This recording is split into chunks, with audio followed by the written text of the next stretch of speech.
All of us need to shut up and listen to these bishops and ask ourselves, wow, why are they doing this? What is happening in the Vatican? That's the only honest and integral thing to do right now. What is going on in the Vatican that's causing this kind of a reaction that's tearing the Catholic Church in half right now?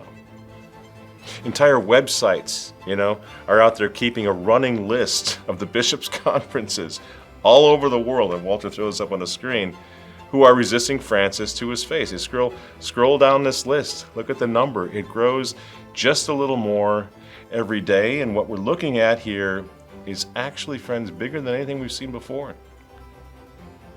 Unless you're a racist and you refuse to allow the African bishops to be players here, to be spokesmen here for what's happening. You want to be a racist because they're black. I know there are a lot of racists in the globalist community.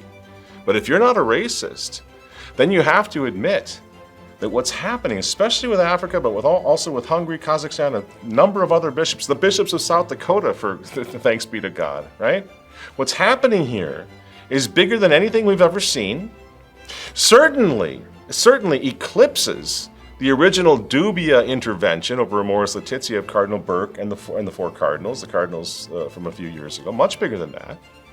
Arguably, it's larger in scope, certainly potentially, if this keeps going, much larger in scope than the history-changing resistance of His Excellency Archbishop Marcel Lefebvre in 1988. Seriously, friends, unlike anything we've ever seen, as I say, possibly since the Arian heresy. The early days when there was still some resistance before it boiled down to just one guy, St. Athanasius.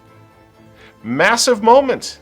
This is no longer about us, about splaining on either side, splaining what the Pope's doing or trying to defend a traditionalist position. We just have to look at the reality where this has come now. Francis is tearing the Catholic Church in half, not according to me, not according to rad trads, but according to faithful bishops all over the world. And we have an obligation before God to ask why this is happening and to be honest in how we answer that. It's Francis. It's the Pope.